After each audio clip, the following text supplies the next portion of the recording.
कोणाला म्हणायचं लक्ष्मी? नुसती लक्ष्मी नावाची बाई का बुवा?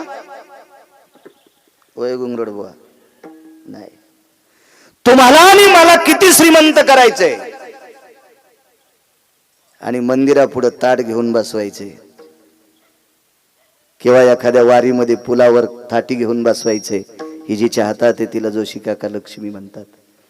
ती लक्ष्मी ब्रह्मांडाच्या मालकाला सोडून 6 महिने 26 दिवस एकटीच बसली. योग घडला सीता देवी. मागे पुढे सांगतोय तिला प्रारब्ध चुकत नाही. तुम्ही आम्ही कोण? कोण दशरथ राजा? एका माणसाच्या पोराला नोकरी लागली,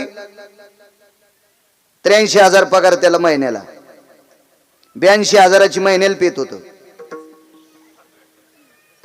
ते 1,000 खात्यावरले काढता येत नाहीत म्हणून त्याला पेता येत नव्हती. तरी त्याचा बाप वजनात बोलायचा, मा बाबाला 83,000 पगार. याच्या बाब्याला बटन दाबून कोण्या दिवशी मारायचं ज्याच्या हातात आहे त्याला देव म्हणतात. आणि हा ब्रह्मांडाचा मालक, ब्रह्मांडाचा बाप, ज्याच्या पोटी जन्माला आला तो दशरथ राजा किती मोठा असेल कल्पना करा. कोण लक्ष्मण? ही पृथ्वी ज्याच्या डोक्यावर आहे, ज्यांनी जराशी अशी हालचाल केल्याच्या नंतर किल्लारी सारखं होतंय, ज्यानं थोडीशी हालचाल केली की माळीन गावासारखं होतंय. परवाला एका गावात हालचाल केली, अख्खी एसटीच मदत गेली. आपल्याकडे टीव्ही नाही, सांगते टीव्ही वाले लोक, मोठाले मोबाईल वाले. मोबाईल बी आपल्याकडे छोटा आहे, याच्यावर मरायचं काय ताण. पण सांगतीत मला ही माणसं दुसऱ्या देशात थोडसा मान हलवली शेषानं, इतकी मोठी भेट पडली की कितीतरी माणसं गेली महाराज त्याच्यात. कोण हलवलं डोकं? शेषानं. विज्ञान लय पुढे गेलं तर का नाही सांगितलं या देशातल्या लोकांनी सावधान, तुम्ही आता हलकडीला दोऱ्या बांधा, अमक्या अमक्या वेळेला भूकंप होणार आहे, तुम्ही असे लटकून राहा, झाडाच्या फांद्या धरा. कुठे गेलं विज्ञान? ही सगळी सत्ता शेषाच्या ताब्यात. तो शेष लक्ष्मणाच्या रूपात राजा दशरथाचा पुत्र. कोण? भरत शत्रुघ्न. कोण? पाईपलाईनचं ढेला आपल्याला घेणार, बर्डाची वाटणी लहान्या भाव देणार, असे होते भरत शत्रुघ्न. ब्रह्मांडाचा मालक वनवासात आहे. एक भाऊ बिना अन्न पाण्याचा वनवासात आहे. राज्य प्राप्त झालं भरताला. नंदीग्रामाच्या ठिकाणी अंगाला काव लावली आणि बायकोला सांगितलं 14 वर्ष घरी थांब. त्याला म्हणायचं भरत. कोण? शत्रुघ्न. किती मजा मारायला पाहिजे अयोध्येत, किती मजा मारायला पाहिजे होती. पण ब्रह्मांडाच्या मालकाच्या पादुका सिंहासनावर ठेवल्या आणि 14 वर्ष 27 दिवस त्याच्यावर छत्री धरली. हो, कोण शत्रुघ्न? कोण भरत? ब्रह्मांडाचा मालक भगवान प्रभू रामचंद्र विटेवरचा मालक शेष लखनलालजी. 4 पुत्र राजा दशरथाला. कर्मे दशरथ योगे. 4 पुत्र. जगाचा बाप, ज्याचा पुत्र आहे जगाच्या बापाचा बाप. ही व्याख्या पटली तुम्हाला साधी? म्हणजे विश्वाच्या मालकाचा पिता राजा दशरथ, पण एकही जवळ नाही. 4 पुत्र राया दशरथा. 4 पुत्र. अंतकाळाच्या वेळेला एकत नाही. कर्म त्याला चुकलं नाही तर 100-200 टन ऊस होणाऱ्यानं कशाला शेपूट हलवायची? काय हे येडेपणा आहे ना, आगावपणा आहे ना, आगावपणा आहे. यांना येडेपणा करायचा. कोण? रावण. कोणाला म्हणायचं रावण? काही काहीला लय श्रीमंतीचा गर्व आलाय. त्यानं जराशी रावणाची एक छोटीशी व्याख्या आहे का. रावणाच्या घराची एक चौकट इकल्यावर 35 बारे आमदार होता येते. माझ्या गोळ्या संपल्या नाही, मी गांजा वडीत नाही, बिडी वडीत नाही, तंबाखू खात नाही, गुटखा खात नाही, काही नाही. 22.5 क्विंटल सोनं एका चौकटीला, गुणिले 7 कोटी. रावण उभा राहिल्यावर त्याच्या बदल्यात एकाही आमदारानं उभं राहायचं नाही. 7 कोटी घरं सोन्याचे. बरं हे मी सांगतो म्हणून ऐकायचं का गिरगावचं बाळू? या अष्टादश संतांपैकी मालकांचा पुरावा आहे. कोटी घरे कासारी नाम्याची, कोटी घरे कासारी नाम्याची, शुभ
जसं कीर्तनात प्रमाण दिलं की वैकुंठवाशी नथुराम बाबा म्हणायची कोटीची नोट. कोटी गाता सगळ्यांना येतं, प्रमाण फक्त वारकऱ्यांना देता येतं. विठाला विठाला विठाला.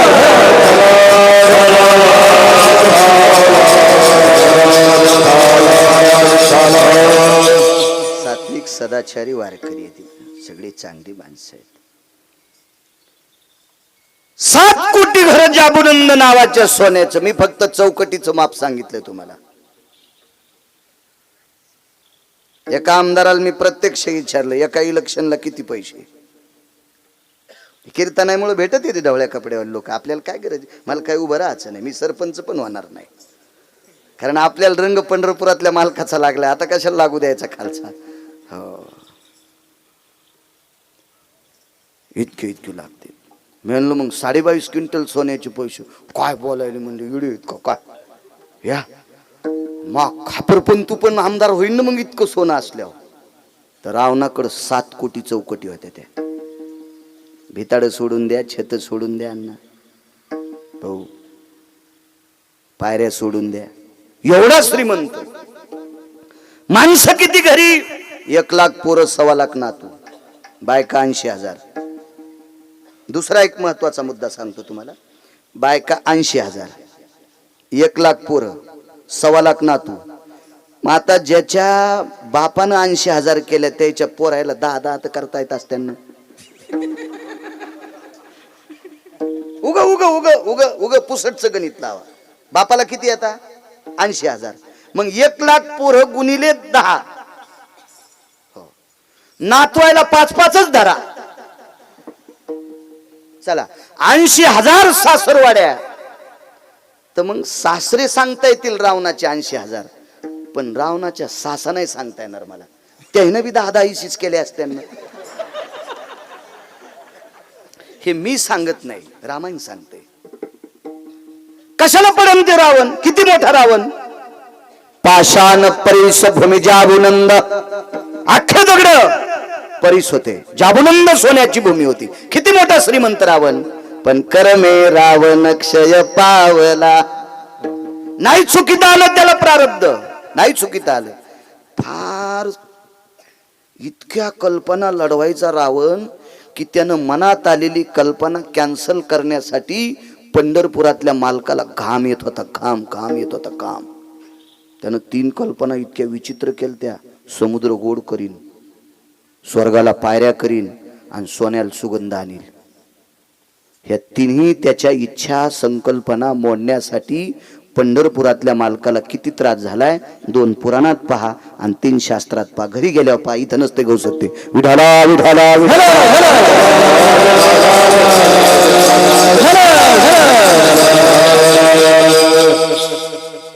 स्वतः ब्रह्मदेव म्हणले भगवान तुम्ही का बेजार होता, करू द्या त्याला त्या कल्पना. हो द्या समुद्राचं पाणी गोड, सगळ्या लोकांना गोड पाणी मिळेल. हो द्या सोन्याला सुगंध, हो द्या स्वर्गाला पायऱ्या. पंढरपुरातल्या मालकांनी सांगितलं समुद्र जर गोड झाला तर पाणी सगळे पेते, पाऊस पडणं बंद होईल. कारण सागरातलं पाणी खारय म्हणूनच पाऊस पडतय. शारोदकं भयस्थितानां भास्कर भययने तेज कांती निधिपद भययन जायन्ते. वृष्णिर्भयतति संग सुधाना, वृष्णिर्भयतति संग सुधाना. बाष्पजयोति जायन्ते विष्णु भययनि सकल कला. तेजो कांति दिवक्करो प्रपटलन्ति जायन्ते. वरुषत मेघं संगजना, वरुषत मेघं संगजना, वरुषत मेघं संगजना. नैवं गांजा कसम लिखितम. अय जोशी का काय गांजा फुकेन लिहिले. त्या पाण्याशिवाय बाष्पीभवन होत नाही, आकाशाच्या प्रपटलाला घासत नाही आणि तोपर्यंत पाऊस खाली पडत नाही. पाऊस नाही पडल्यावर काय होईल? चुकीची कल्पना रावणाची. सोन्याला जर सुगंध असता तर सोनं कुठं लपून ठेवलंय चोट्याला विचारायची गरजच नव्हती. कपाटात सोने फोडा. पुस्तकच्या कल्पना सांगायला फार हात घालीत नाही मी, इचून निघत असते. वरलं सांगतो, जास्त हात सांगायला का मी इतका येडा थोडाच गुत्त थोडं घेतलं. ही कल्पना छोटी. आणि जर स्वर्गाला पायऱ्या केल्या असत्या तर इमानदारीनं 2 मिनिटं असं डोकं घासा. नास्तिक माणसं आधी स्वर्गाला गेले असते. ज्यानं मोजकी पेली का त्यानं महाराजाची कष्टे धरून वडे असते. बाळ्या खाली होय. नाही आमच्यावर घेतल्यावर तुमची लय खसखस पिकली. हा तुम्हाला का आरत्या केल्या असत्या का तुमच्या? हा दुसऱ्याचं पेटल्यावर मस्त शेकून घेता. हा पण त्याच्या शेकानं तुमचं जळत हे ध्यानात ठेवा. विठाला विठाला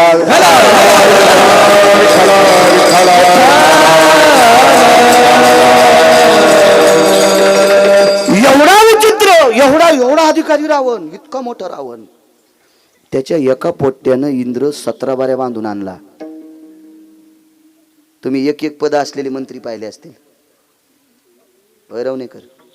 एक एक पद असलेले जोशी काका. होय महाराज? एक एक पद असलेले मंत्री. 222 पद एकाच मंत्र्याला. भारतात नाही, देशात कुठल्याही देशात असा मंत्री नाही.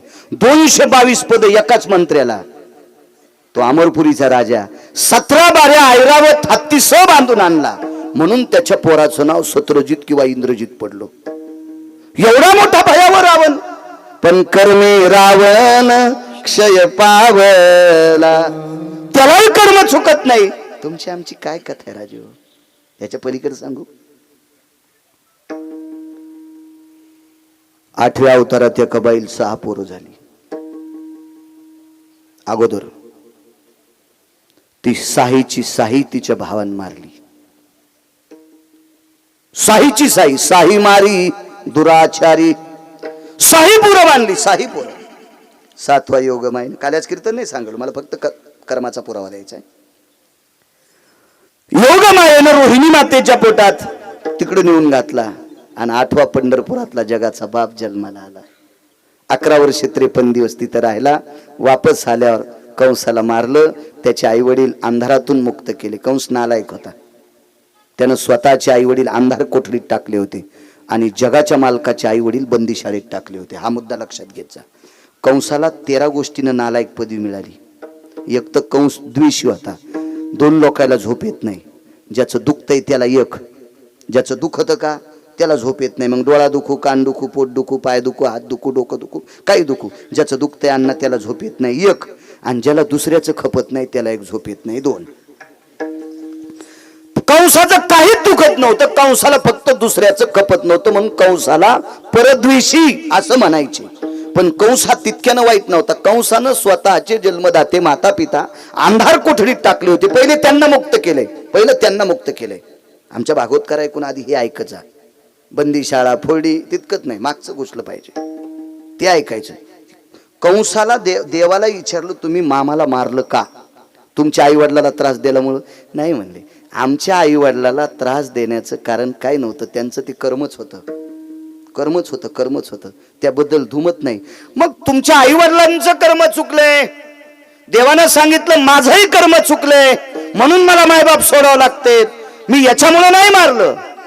माझ्या मामानं माझे आजोबा आणि आजी अंधार कोठडीत टाकले होते. आणि माय बापाचा द्वेष करणाऱ्याला अख्खा गाता पाठ असला तरी तो हरामखोर आहे.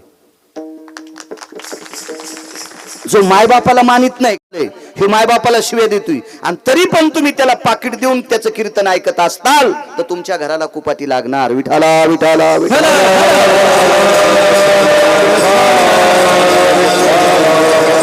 मला आणा नका आणू काय ताण नाही. तुम्हाला 30 गाव पठ्याल 36 गाव आपल्याला असा बारीकसा पाईप दिलाय पंढरपुरातल्या मालकांनी पैशाचा.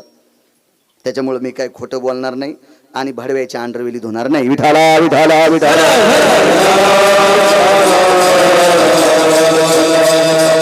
कारण माझे देहूतले मालक 2 लोकांच्या पाया पडतात. नमो तया माता पित्याचे पालन, नमो त्या वचन सत्यवदे. सांगितलं होतं मी तुमच्या शिरसगावला पुरावा. जो आई वडिलांचं पालन करतो तुकावराय म्हणतात नमो तया माता पित्याचे पालन. जो आई वडिलांचं पालन करतो जोशी काका तुकोबराय म्हणतात मी त्याच्या पाया पडतो. नमो तया सत्यवचन. जो खरं बोलतोय मी त्याच्या एक पाया पडतो. आई वडिलाची सर्वात मोठी, आई वडिलाची सेवा केल्या इतकी जगात दुसरं कुठलं पुण्यच नाही. आणि कुंखावाल्यांना सांगतो, नवऱ्याची सेवा केल्या इतकं जगात कुठलंच पुण्य नाही. महाराज घरी आल्यावर काजू टाकून दूध देते. आणि पप्याच्या बापान चहा कर म्हणल्यावर पहाटच प्याला म्हणती. अशी बाई ज्या गावात आहे त्या गावात पाऊस कमी पडतो. टक टक दिसायल्यात नवऱ्याला खालीवरी बोलणार. तुम्ही 4 जणी उठा, पटकन उठा. तुम्ही 4 जणी पटकन, मंडप जळण तुमच्या पापानं. 4 जणी उठा. जाऊ द्या, मरायची बाबा एखादी उग. विठाला विठाला विठाला.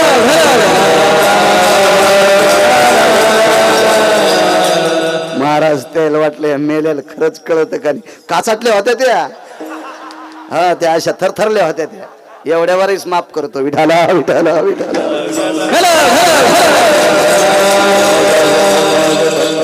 खरंच सांगू का तुम्हाला? खरंच सांगू, माझ्या पाचपूर बाबांच्या मुखारविंदातून ऐका. माझा पंढरपुरातला मालक एका बाईच्या 9 बाऱ्या पाया पडला. ती बाई एकदा सुद्धा पंढरपुरातल्या मालकाच्या पाया पडली नाही. तिचं नाव होतं लोपामुद्रा. सीताई साहेब तिच्या 7 बाऱ्या पाया पडल्या. आणि आईसाहेबांनी विचारलं, मालक ती एकदाही आपल्या पाया पडली नाही, तुम्ही तिच्या पाया कसं काय पडलात? तर विटेवरच्या मालकाने भगवान प्रभू रामचंद्रने सीतेच्या तोंडाला हात लावला. सीते, आपण नशिबवान, तिने आपल्याला पाया पडू दिले. करती काय? ती फक्त नवऱ्याच्या 3 टायमाला पाया पडत होती. त्यांचं नाव होतं महर्षी अगस्ती. अशा महात्म्याची पत्नी लोपामुद्रा. बाईनं मालकाची सेवा करणं त्याच्यासारखं पुण्य जगात कुठलं नाही. मुलांना आई वडिलांची सेवा करायची, आपापल्या कर्तव्यावर आरूढ राहायचं. असो, स्वतःच्या आई वडिलाला बंदी शाळेत अंधार कोठडीत टाकलं याच्याकरता मी त्याला मारले. घरी आले, बंदीशाळा फोडली. आईने विचारलं, कोण आहेस तू? मी कृष्ण आहे. बाबाने तुला नेऊन घातलं तू? हो, मी तेच आहे. अरे, तुला मी आंघोळ घातली नाही, टाळू माखली नाही, तुला कपडे घातले नाही रे, तुला अंगाई गायली नाही रे, मला आई म्हणतोस? भगवंतानं सांगितलं मी आई म्हणणारच तुला. मग एक काम करणं, लहान होई ना कर्म सांगायलो. पंढरपुरातला मालक झाला लहान. वय किती होतं माहिती का? 11 वर्ष 54 दिवसाचं वय होतं.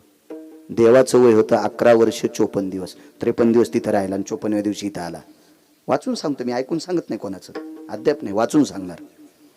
एखाद्याचं ऐकून सांगितलं, जर मला विचारलं कॉलर धरून एक कशात लिहिलेलं आहे, तर धोतर पिवळं होऊन खुर्ची पिवळी होईल. हा हा हा हा आपल्याकडे पुरावा असला तर बोलावं. उगं नाही गप्पा करायच्या. वक्त्यानं चुकीचं संभाषण, कारण पुराणाचा सांगितलं पाहिजे. आणि पुराणाला देहूतल्या मालकानं कंठात धरलं. पहावे पुराणी विचारोनी, तुका म्हणी नाही विश्वास जामनी. पहावे पुराणी विचारोनी. पुराणाला किंमत दिली. आपण पुराण पाहुणी ग्रंथ करावे कीर्तन, शास्त्राचा नियम आहे तो. पुराणाचा नियम वेदाचा नियम आहे. आणि मग लहान झाला तो. लहान झाल्या म्हणले, कृष्णा ते 6 तुझ्यासारखेच होते, आणतो का? लगेच जिवंत केले. आता मात्र देवकी मातेला थोडासा पारा चढला. का रे कृष्णा, 11 वर्ष 54 दिवसाचा लहान होई म्हणलं की लहान झाला? पहिली माझ्या भावानं मारलेली 6 आणून दिले, मग एवढी तुझ्यात ताकद होती तर मारूच काऊन दिले? हे आगाव पण आहे का नाही? तू एवढी तुझ्यात ताकद होती ना, मग तू मारूच काऊन दिले? तर जोशी काका देवकीच्या अंगावरून हात फिरिला. मागच्या 6व्या जन्मातलं ज्ञान झालं आणि डोळ्यातून पाणी आलं. कृष्णा, 6व्या जन्मात 6 मारले होते, याच्याकरता भावाचं रूप घेऊन त्यानं माझे 6 मारलेत. म्हणून देवाच्या आईला सुद्धा कर्म चुकत नाही. म्हणून पैठण मधले मालक पहिल्या कडव्यात म्हणतात, प्रारब्ध क्रिया संचिताचा भोग, प्रारब्ध क्रिया संचिताचा भोग, प्रारब्ध क्रिया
चुकलं कर्म.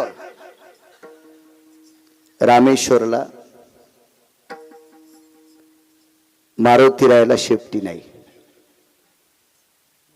कोण मारुती राय? उदाहरण क्रमांक 2 सांगतोय. कोण मारुती राय? विश्वातल्या 19 संन्याशापैकी 1 नंबरचा संन्याशी. मुद्दा नंबर 1, वारकरी संप्रदायाच्या बाबतीत जर घेतलेली दखल सांगायची झाली तर वारकरी संप्रदायातला शिरोमणी वैष्णव मारुती राय.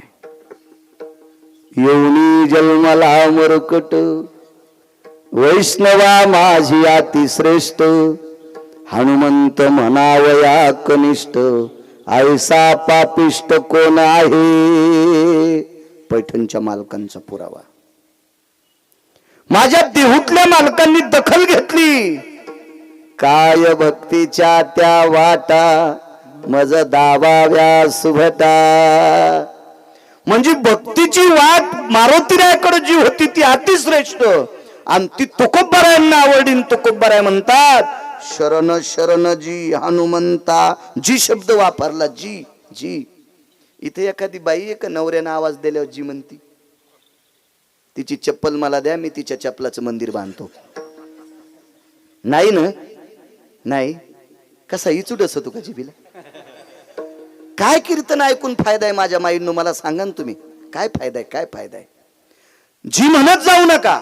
पण तुम्हाला गिरगावच्या बाळूची शपथ आहे, इथल्या आज जेवढ्या बायका येतात त्याच्यातल्या 11 बायकांनी उद्यापासून मालकाला मालक म्हणायचं. सप्ताह सफल झाला. नाही तर तुम्ही जर हे नाही म्हणल्या तर काय नाही, महाराज आणणे, खपक्या पाकिट देणे, त्याला श्रीमंत करणे, आपण सोनाराच्या नळीसारखे असेच इकडून तिकडे गेले वारे. काय नाही, काय नाही, काय नाही. आपला सप्ताह नदीतच, मग नदीतच नदीतच. किमान 10 तरी तरुणांनी माळी घालावा. 10 तरी तरुणांनी माळी घालावा. अधिकारी लोक आहेत, वयाची 75 वलांडली गुलेबाबांनी, पण एकही वर्ष वारी सोडित नाहीत. मी 27 वर्षापासून पाहतोय. तशा महात्म्याच्या हातानं माळ घाला. आदरणीय पूजनीय गायीचे उपासक, मंदिराचा जीर्णोद्धार करणारा महात्मा पाचपोर बाबांच्या हाताने माळी घाला. किमान 11 तरी पोर आहे ना? 11 तरी. गावाचं नाव काय? पाथरवाला गुंडेवाडी. हो वा, गावाचं नाव गुंडेवाडी. माणसं वागायला शाहू. हो ना, 40 वर्षापासून सप्ताह करते. गुंडेवाडी काऊनच? हिला मोक्षवाडी नाव द्यायला पाहिजे. हो, हिला अमृतवाडी नाव द्यायला पाहिजे. हो, हिला ज्ञान, नाना प्रकारचं. पण असं होतं कधी कधी, नाव दगड्यान धंदा सोनाराचा. हो, आणि नाव सोन्यान हॉटेलचे गिलास धुवालाय. असतं काय काय असंच ते. विठाला विठाला विठाला.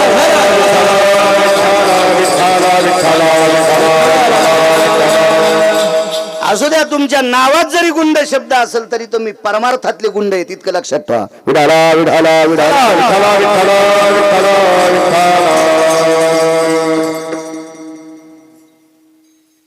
काय सांगू लागलो? जी शब्द, जी मालक म्हणायचं. इथून पुढे 11च बायकांनी म्हणा. नवऱ्याला जर मालक म्हणत नसेल तर काय सक्रातीच्या दिवशी गाडगे आणून फायदा आहे? उसाच्या धिलप्या, गव्हाच्या वंब्या, वाळकाच्या सोळते, काय गाजर काप, जांभ काप, बिब्याचे काय ते फुलन गिलन, काय उगा येडेपणा आहे तो, आहे का नाही? मालक म्हणे जा, मालक म्हणे जा. एका बाईच्या कपाळावर तळ हाता एवढं कुकू. रामे काय रे? म्हणलं हो. म्हातारे मंदिराकडे गेले, निहरीला ही म्हण. मी म्हणलं गुरख्याला बोलायली काय तू? आणि ते म्हातारण तू हिरोनी आहे का? आगाऊपणाचे नाही हो. हा, काय फायदा एवढं मोठं कुकू लावून जर म्हाताऱ्याला म्हातारं म्हणत असेल तर? किती सत्य ऐक झाल्यावर तुम्ही सुधारताल. मालक म्हणीचा मालक. ते काय वरून पडा का काय? बर, त्याच्यावर नांगर घातल्यावर तुमची लय खसखस पिकती. हा, तुम्हाला ह्या तळ्यात गावसाल्यात का? तुम्ही बी बुटा हरपून घरी येत जाऊ नका ना. तुम्ही जरा हिशाबात येत जा. तुम्ही बी लक्ष्मी म्हणी जा. म्हणी जा लक्ष्मी. हा, पपेची माय, यमुनीची माय, काय गौसली का तुम्हाला ती? आता त्या खुश झाल्या. नाही, एक पात्री बोललोच नाही पाहिजे माणसाने. विठाला विठाला विठाला.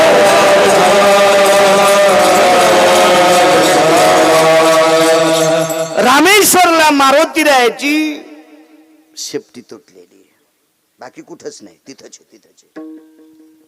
19 संन्याशापैकी एक नंबरचा संन्यासी, ज्या संन्याशाला वैष्णवातला अतिश्रेष्ठ पैठण मधल्या मालकांनी पदवी द्यावी, देहूतल्या मालकांनी जी शब्द वापरून नमस्कार करावा आणि आळंदीतल्या मालकांनी त्यांना प्रत्यक्ष शंकर म्हणावा. ध्वजस्तंभावरी वानरू ते मूर्तिमंत शंकरू. आळंदीत 3च पुरावे बघा, बाकी अजून तुम्हाला गात्यात पार सापडतील.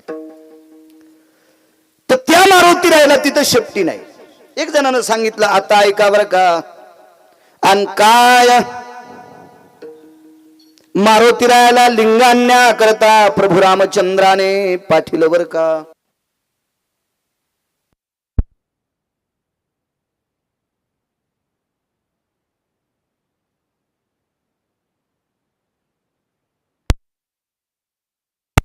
तर त्या लिंगाची प्रतिष्ठापना झाली, प्राण प्रतिष्ठा झाली, होम हवन विधी झाला आणि मग मारुतीरायाला राग आला आणि मारुतीराय प्रभू रामचंद्राला म्हणले, भगवान माझी मूर्ती आता मी आणलेली पिंड मंदिरात बसवायची. आणि मग प्रभू रामचंद्र म्हणले, पहिली पिंड काढून टाक. मग मारुतीरायानं शेपटीचा आळा घातला आणि ती पिंड काढत होते, पण पिंड निघली नाही, शेपटी तुटली बर का. आणि म्हणून मारुतीराय तिथं बिना शेपटीचे झाले. वाचून सांग जाय रे सुमळ्या, माणसं मरतेन रे. असं पुराण नाही. पिंडीमध्ये कोण बसलाय?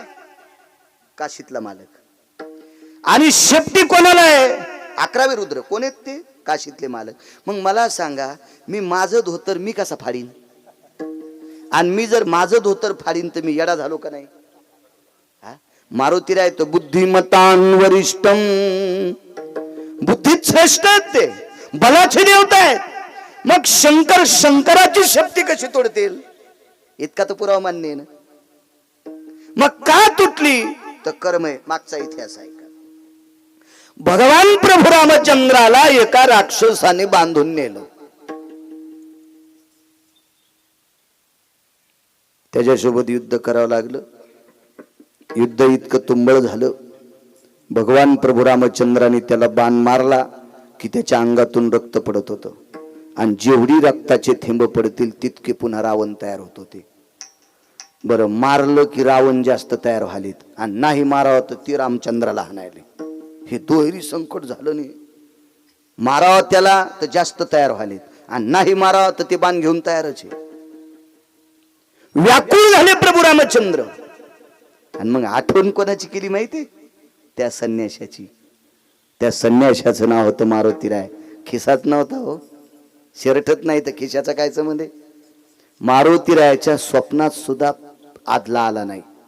आदला, कवडी, दमडी, खडका, लालपई, डबल पैसा, 4 आणे 5 आणे हे तर लांब सोडून द्या. स्वप्नात, स्वप्नी जयाच्या अर्थ जोडे, स्वप्नात पण अर्थ नाही आला.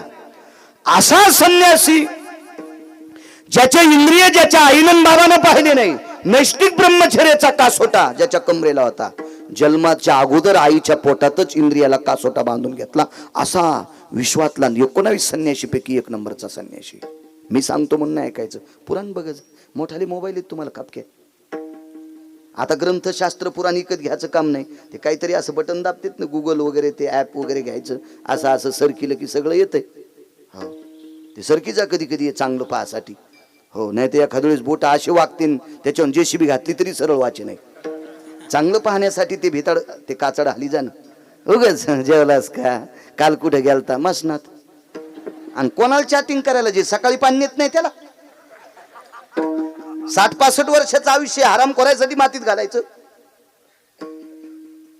ह्या नालायकासाठी आपण रात्री 3-3 वाजेपर्यंत जागायचं? हे शिक्षण क्षेत्रातल्या तरुण पोरांनी शैक्षणिक क्षेत्र पहा मोबाईलवर. राजकीय कोणी असेल त्यानं राजे महाराजांचं चरित्र पाय, कसं वरी जाता येईल बघा. वैद्यकीय क्षेत्रातलं असेल डॉक्टरी क्षेत्र बघ.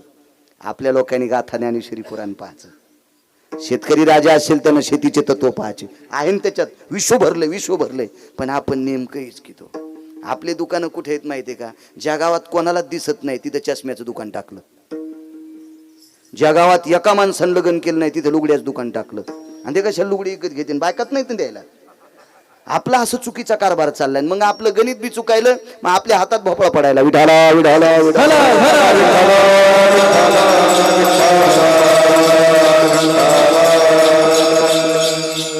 भगवान प्रभू रामचंद्राने मारुतीरायाची आठवण केली. मारुतीराय तात्काळ हजर झाले. काय करायचं हनुमंता? एक काम करा म्हणले प्रभू, मी वापस येईपर्यंत याच्यासोबत युद्ध करत राहा. नाही होत रे हनुमंता, आता काय अयोध्येची वाट लावायची, तू जाऊन लाव. आता मी जातोय, मला थांबता येत नाही. मारुतीरायनं सांगितलं प्रभू मी तर चिरंजीव आहे, मी मरत नाही, पण लक्षात ठेवा अशा नालायकाच्या हातानं तुम्हाला मृत्यू येऊ देत नाही. इतकं मात्र लक्षात ठेवा, इतका मी तुमचा भक्त आहे. रामागड्याची आवडी मोठी, भगवान प्रभू रामचंद्राविषयी इतकी निष्ठा होती. तुम्ही काळजी करू नका, मी फक्त वापस येईपर्यंत तुम्ही युद्ध करत राहा. गेले. मारुतीराय प्रभू रामचंद्राला दिलासा दिला. का शेपटी तुटली? कर्म सांगायलो, प्रारब्ध क्रियमान. उदाहरण क्रमांक 2. आणि त्या रावणाच्या पत्नीचं नाव होतं चंद्रसेना. जीवनभर जो संन्यासी कुठंच वाकला नाही, आयऱ्या गैऱ्यांच्या पुढे वाकला नाही, तो संन्यासी त्या चंद्रसेनेच्या पुढे लोटांगण घातलं. कोण? मारुती. अंजनी पुत्र हनुमान जी मीच आहे. बाईनं ताटच आणलं ओवाळायला.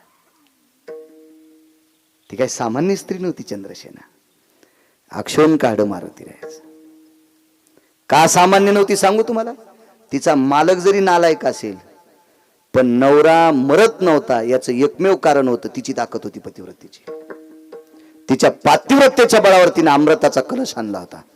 पातिव्रतेच्या बळावर अमृताचा कलश. म्हणून तर माझ्या अष्टादश संतांपैकी एका मालकांचं वाक्य, तो का म्हणे पतिव्रतांतीची देवावरी सत्ता. ताकद आहे तिच्यात.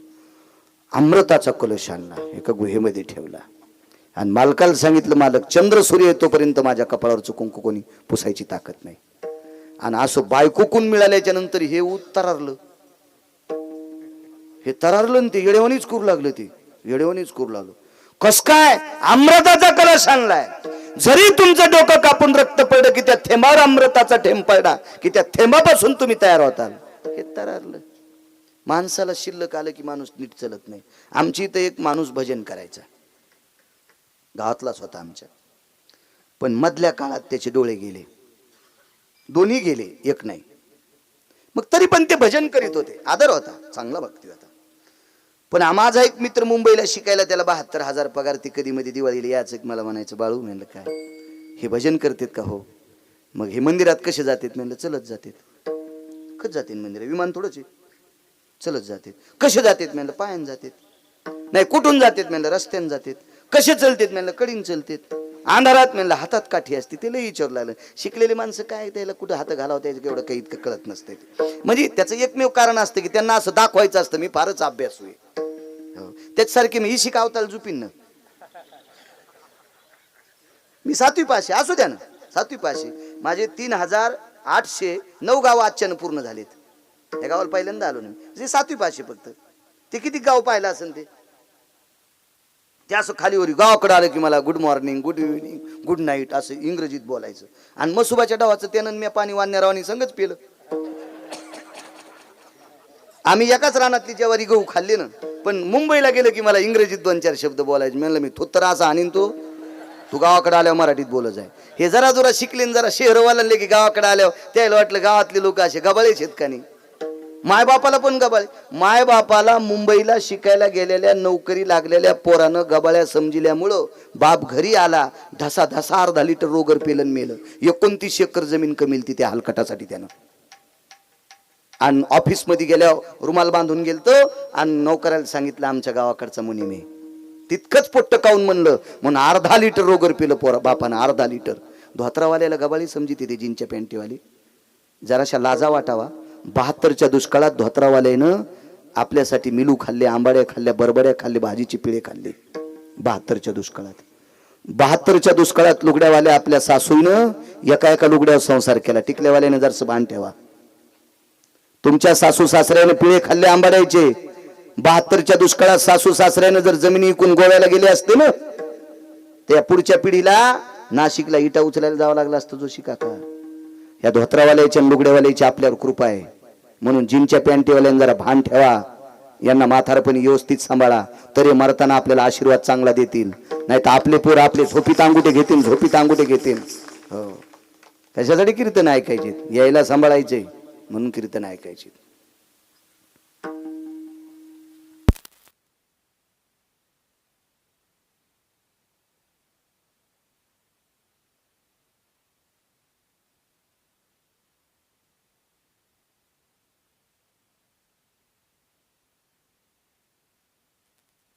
पाचशे 27 एकर जमीन आपल्या बाजूला गाव शिवाजी भाऊ, 527 एकर जमीन.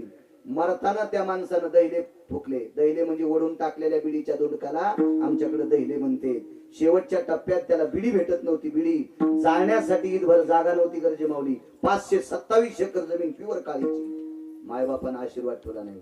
असं कोणाच्या जीवात येऊ नये याच्याकरता आपल्या वाडवडिलाचा आशीर्वाद कमवा, त्यांची सेवा करा. याचंच नाव कीर्तन आहे. विठाला विठाला विठाला.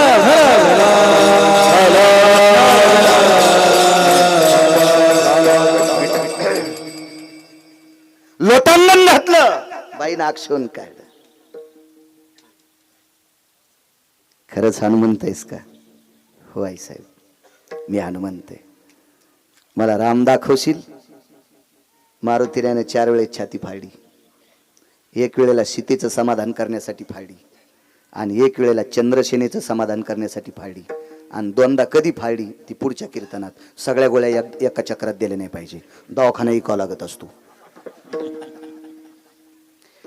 सीतेनं सांगितलं तू आम्हाला आई वडील मानतो ना? होय. मारुतीरायाने विचारलं तुम्ही मला काय मानतात? मुलगा.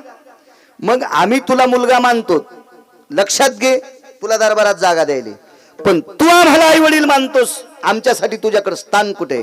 छातीच फाडली. इथं बसले तुम्हाला. आणि ह्या बाईनं सांगितलं तू खरंच राम भक्त मारुती आहेस का? त्यावेळेला छाती थोडी विस्कटली आणि एकटे प्रभू रामचंद्र दाखिले. एकटे वैकुंठवासी माधव महाराज मगर सांगायचे. मी 6 श्लोकाचा पुरावा सांगतो, अन्यथा ऐकून वाचून सांगतो, अन्यथा 6 लोकांचं ऐकून, याच्या व्यतिरिक्त नाही कोणाच सांगत. 7व्या माणसाचं मी आतापर्यंत कोणाचंही ऐकून सांगितलं नाही, आणि जोपर्यंत बोलता येते तोपर्यंत मरुस्तर कोणाचं सांगणार नाही. त्या 6 लोकांचं अन्यथा वाचून. प्रभू रामचंद्र दाखिले.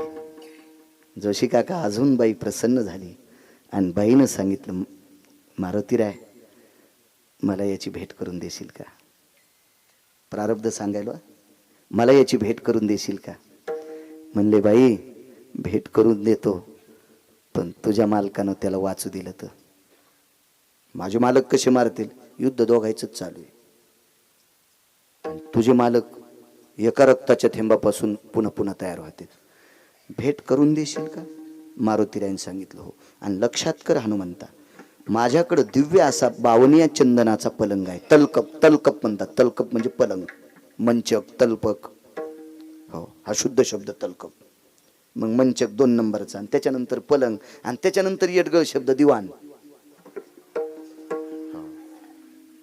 दिवाणाच्या अगोदरचा एक शब्द आहे मेच. आहेत ना जुने शब्द? हो.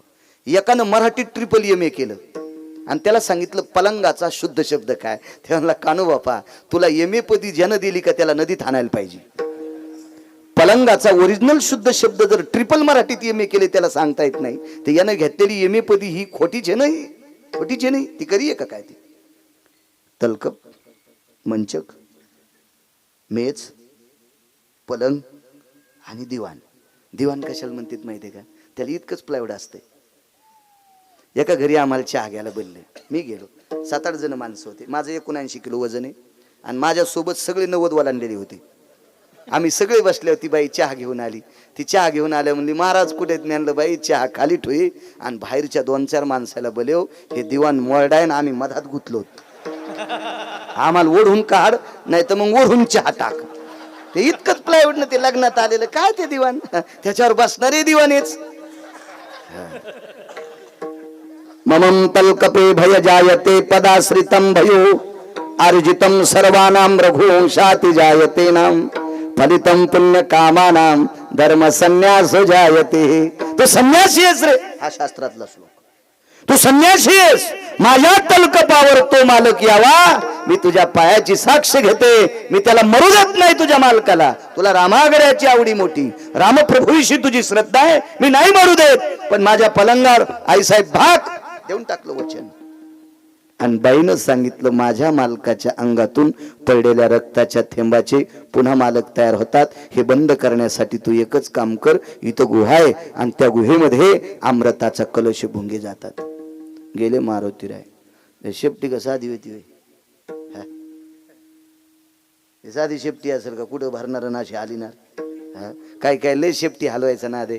सकातात्याच्या बैठकीत चहा प्यायचा आणि लगेच सकातात्याचं तुकातात्याच्या बैठकीत सांगायचं, तुकातात्याच्या बैठकीत दूध प्यायचं आणि लगेच अण्णा तात्याच्या बैठकीत सांगायचं, आणि अण्णा तात्याच्या बैठकीत पोहे खायचे की लगेच नाना तात्याच्या बैठकीत सांगायचं, आणि मग नाना तात्याच्या बैठकीत शिरा खायचा, मग भाऊ तात्याच्या बैठकीत म्हणायचं काय नाही नाना तात्याची पोरं हीच केली.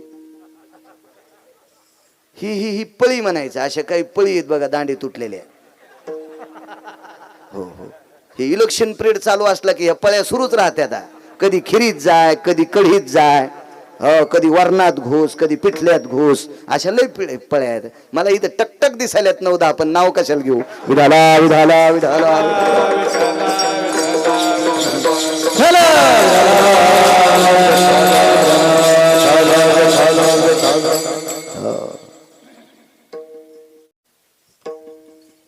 काय हरकत नाही म्हणले, देतो दर्शन.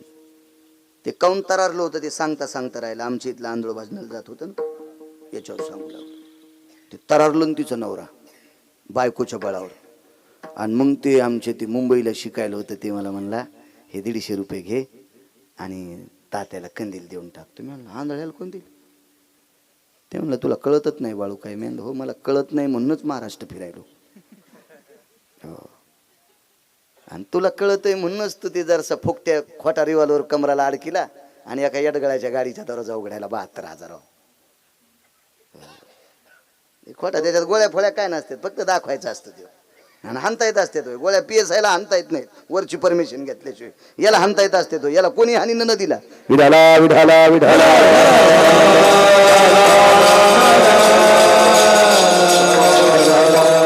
सहज बोलून जाते. ते म्हणलं तुला काय करायचं? हे कंदील घेऊन दे, मेद्याला आणून राखेलची कॅन 5 लिटरची. म्हणलं ते मथारा आडमुठ होतं ते म्हणलं असं बाळ्या मला आंधळ्याला कंदील काय करायचा? मी म्हणलो ओ दादा मी नाही द्याला साहेब. हा मग त्यांचं डोकं भारीचे पाहते म्हातार. आणि तेव्हा मला 1418 अभंग पाठवते आणि मग डोकं गुंगलेलं. आणि ते भारी, त्याला माळ नाही फाळ नाही काय नाही. आणि ते भारी ते असतंच चमकलेले माणसाचं. जरासा खेळ वाढानं चलत असतं ते. म्हणत असतात माणसं कोणालाही चांगलं. मग त्यानं समजून सांगितलं. म्हातारं खुश झालं. ते म्हणलं दादा कस काय? तुला माहित नाही बाळू, अरे अंधारात असू की उजेडात असू मला जग दिसत नाही, पण अंधारात लोक माझ्या अंगावर येतात दिसत नसल्यामुळं. माझ्या हातात कंदील असल्या लोक अंगावर येणार नाहीत. मी म्हणलं हो दादा तेच खरं आहे. पण जोहरक म्हाताऱ्याला कंदील नव्हता, तोरक म्हातारं रोडच्या कडीनं चलत होतं. आणि ज्या दिवशी कंदील हातात आला त्या दिवसून मधातून चूल लागलं. आमच्या इथला एक खपक्या माणूस त्याच्या अंगावर आदळला आणि म्हातारं नालीत. आणि त्यानं सावरलं. ते खपक्या होतं 113 किलो वजनाचं. त्यानं आपलं सावरलं चेंडू आणि पळडं बिन उठून बसलं. म्हातारं लागलं त्याला शिवाय द्यायला. अक्कल नाही, डोळे आहेत असे डोळे आहेत तरी मला नालीत पाळलं. कंदील माझ्या हातात होता. मी लगेच म्हणलं दादा कंदील मंदिरातच इजलेला होता. मग इजलेला कंदील घेऊन जर म्हातारं इतकं तरारतय तर त्याच्या बायकोनं अमृताचा कलश आणला ते किती तरारत असेल याचा विचार करा ना तुम्ही. त्याच्या बळावर जगाच्या मालकासोबत कुस्ती खेळत होतं ती बडवं. त्याला श्लोकात 2 शिव्या दिल्या इतक्या घाणेरड्या. त्या शिव्याचा एक अर्थ इतका घाणेरडा आहे कारण माझं वय कमी असल्यामुळे त्या श्लोकाच्या शिवेचा अर्थ यांच्या पुढे सांगू शकत नाही. मला फक्त वाचायचं नाद आहे. विठाला विठाला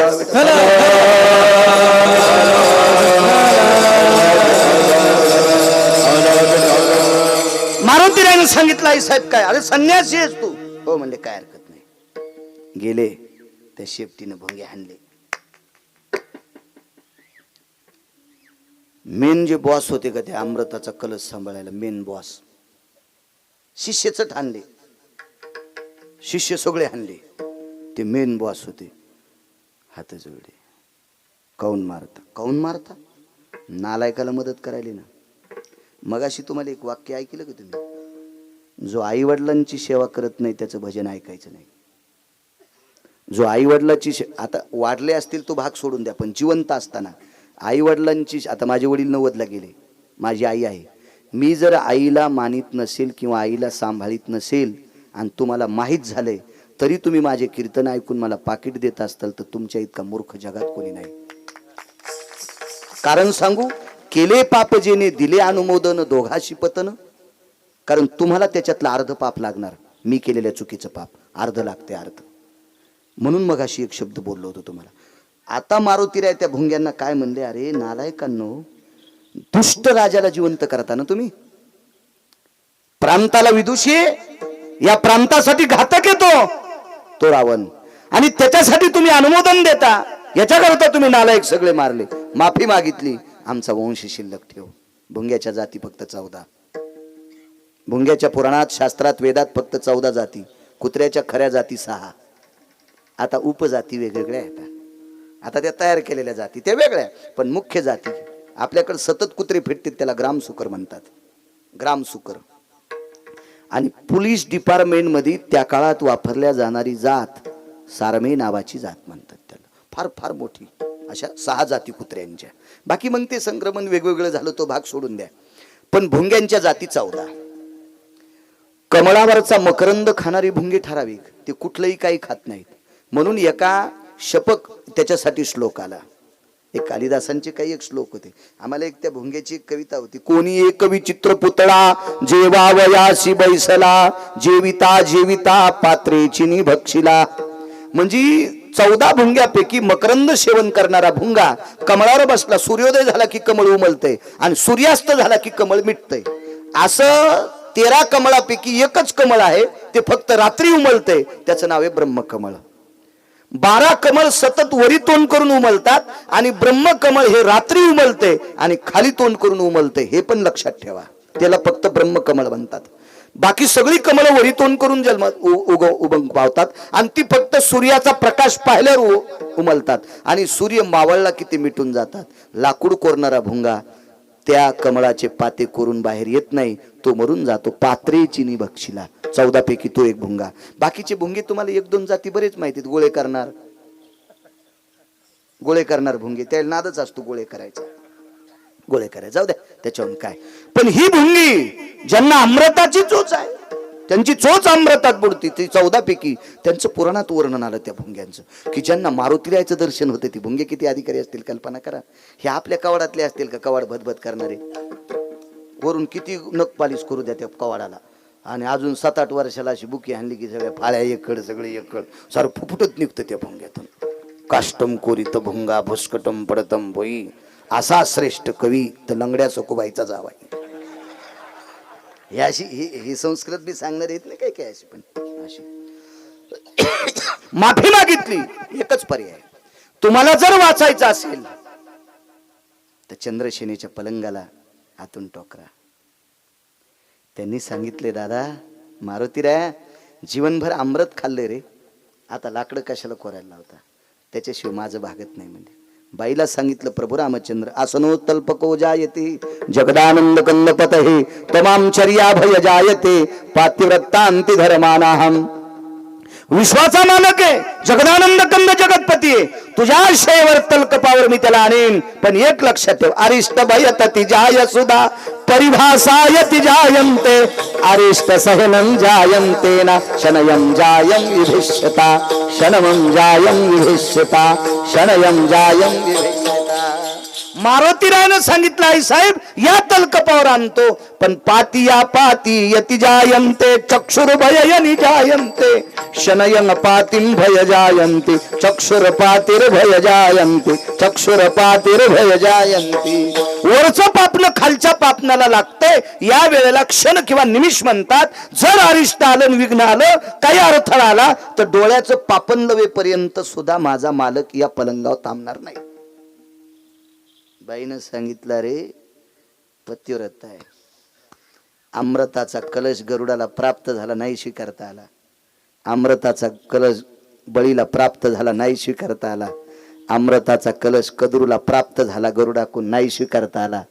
अरे अमृताचा कलश देवांना राक्षसांना प्राप्त झाला नाही पचिता आला, अमृताचा कलश देवांना प्राप्त झाला नाही पचिता आला, तो अमरपुरीत गेला. पण अमृताचा कलश पृथ्वीवर जितके देश आहे त्या सर्व देशात एकच बाई स्वीकारू शकते, तिला चंद्रसेना म्हणतात आणि ती मी आहे. आणि काय ताकद आहे इथं हिग्न येण्याची? ठीक आहे म्हणलं आई साहेब, ठीक आहे काय हरकत नाही. सांगितलं भुंग्याला बदामाच्या डब्याचं ढक्कन उघडं ठेवा आणि त्याच्यात एक गुळाचा खडा टाका. मुंग्याला मुळवाटी द्यायचं काम नाही. देखून या गुळ धाव घाली. बदामाच्या डब्यात मुंग्या गेल्या की शिरसगावकर मुंगी असं बारीकस छिद्र बदामाला पाडी ती मधलं चट खाती आणि वरून ते पिवळं जाशाल तसं होती.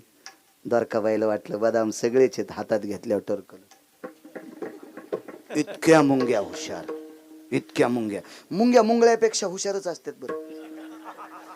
बसताना पण कशा शिस्तीत बसले बघा ना. मुंगळे अशीच बसले, कोणीकडे एकाचं तोंड इकडं एकाचं तोंड तिकडं. त्याला वाटलं येडवाकडं सांगितलं की रुपरनं झटकीलं मारली की गेली. मुंग्या कधी तुम्ही अजून बी बघा, मुंग्या रांग सोडित नाहीत. मुंगळे लगेच रांगा सोडित आहेत. मुंगळे लगेच बाजू वळीत आहेत. हा, सकाळून याच्याकडे, दुपारून त्याच्याकडे, संध्याकाळी तिसऱ्याकडे, मतदान चौथ्यालाच. मुंगळ्याचा मिळत नसतो. मुंग्या कधी बी शिस्तीतच. जसा मधला गर खावा, खोबऱ्याचा जर तुकडा खाल्ला ना तर फक्त काळी पाट शिल्लक ठेवतात मुंग्या. फक्त काळी पाट. पूजेला आलेलं खोबरं चुकून काकीच्या हातानं बरणी उघडी राहा. इदं नवाति सर्वहायरम श्रीफलाति जायते टर्कलम समर्पयामि. मधलं गरम मुंगीम भक्षितम पिपिलिकाम भक्षितम. ही संस्कृत येडी वाकडी बरं, खरी नाही. हो, मला तशी ते टीव्हीत ऐकायला भेटते बघा कधी कधी. रविवारी बातम्या यायच्या. इदं प्रजन्य कालास्ति भयोम आभ्रम जायते इति सर्वहा इति वातावरणंच विदुषतः ठोकर ठोकर गारगुंडम पडंचहा. याला निब्बर काठीने हाणायला पाहिजे. विढाला विढाला विढाला.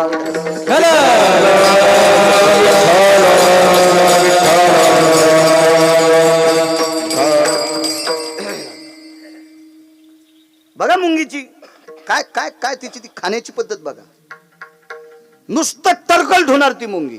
मारुतीरायानं सांगितलं अशा पलंगाची पाय करायची. हातून चटपून घ्यायने टोक करला. अमृत जाणं बंद झालं तो रावण मृत्यू पावला. रावण 4 होते, 10 तोंडाचा 1 आणि बाकीचे 3 रावण. बघा पुढं कधी इचकून तुम्ही पाहत जा. चांगले मोबाईल पाहत जा. आहेत भिताडासारखे मोबाईल बघा जा. इचकून त्याच्यातलं चांगलं बघत जा. देव आपलं चांगलं करीन. ह्या बा वाचिणाऱ्या माणसाला देव वाचित असतो. चांगलं वाचिणाऱ्या माणसाला देव वाचित असतो. देव त्याचा तुझी चिंता त्याशी. हो, पण आपण ते शास्त्र पुराण वेद, आपला संप्रदाय मुनिप्रणीत आहे, वेद प्रणीत आहे, ऋषी प्रणीत आहे, शास्त्र प्रणीत आहे, वेद प्रणीत आहे, पुराण प्रणीत आहे. आपण ह्या गोष्टी वाचायला पाहिजे. शास्त्र आहे त्याच्यासाठी. तुम्ही लक्षात घ्या, मुस्लिम समाजाचा माणूस सिमेंट काम करतो तरी शुक्रवारी नमाज पाडतोच. मुस्लिम समाजाचा माणूस भंगारचा धंदा करतो तरी नमाज पाडतोच. मुस्लिम समाजाचा सर्वोच्च श्रीमंत असला तरी नमाज पाडतो. त्यांच्या लग्नातली सुद्धा नियम मोडत नाही. त्यांच्या लग्नातले. म्हणून ती समाजाचं संघटन आणि निष्ठा आहे त्यांच्याकडं. निष्ठा आहे. मी त्यांची स्तुती करतोय असा विषय नाही. त्यांचा चांगुलपणा त्यांच्यात आहे. आपल्याकडे धर्माच्या सभा घेतल्या जातात, धर्मावर काहीच वागल्या जात नाही. धर्मासाठी माईकवर बोलल्या जाते, धर्माचं अनुकरण केलं जात नाही. धर्म उंच जाण्यासाठी धर्माला खाली आणण्याची कामं कोणते कोणते आहेत ते कामं बंद करणं, याचं नाव धर्म उंच नेणे. तुम्हाला एक सांगू का, महाराणा प्रतापाची जयंती करत असताना, माझे रयतेचे राजा छत्रपती शिवाजी महाराज यांची जयंती करत असताना त्याच मुलाला अधिकार आहे जो मायबापाच्या पाया पडतो. तो जो आई वडिलाच्या पाया कधीच पडत नाही, त्या भडव्याने छत्रपतींचा बिल्ला खिशाला लावणं माझ्या रयतेच्या राजाला आवडणार नाही. आवडणार नाही, त्यांना आवडणार नाही, आवडणार नाही, आवडणार नाही. जो आईला मानत नाही. अहो, मुसलमानाच्या बाईला छत्रपतीनं माय मानावं. अरे काळ्या रात्री चमकत होत जिच्या रूपाचं ऊन, अशी देखणी होती एका मुस्लिमाची सुन. अरे तिला पाहुनी आई म्हणाला, अरे तिला पाहुनी आई म्हणाला, राजा तो सिलवान, आनंदाने नांदत होती हिंदू मुसलमान, आनंदाने नांदत होती हिंदू मुसलमान. तिला पाहुनी आई म्हणाला. सामान्य व्याख्या आहे.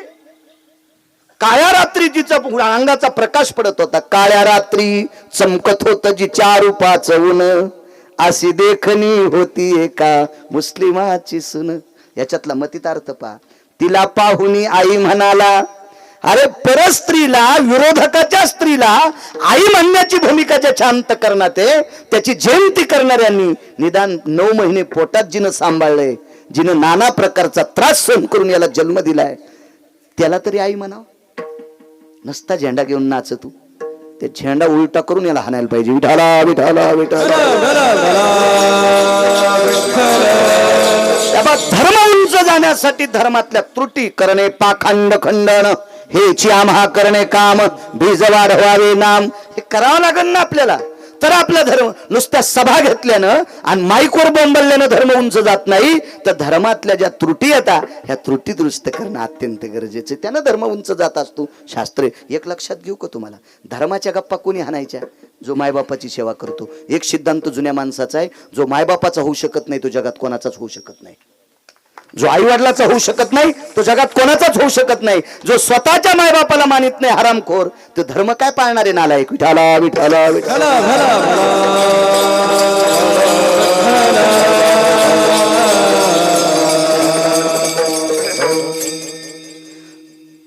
4 भुंगे राहिले होती.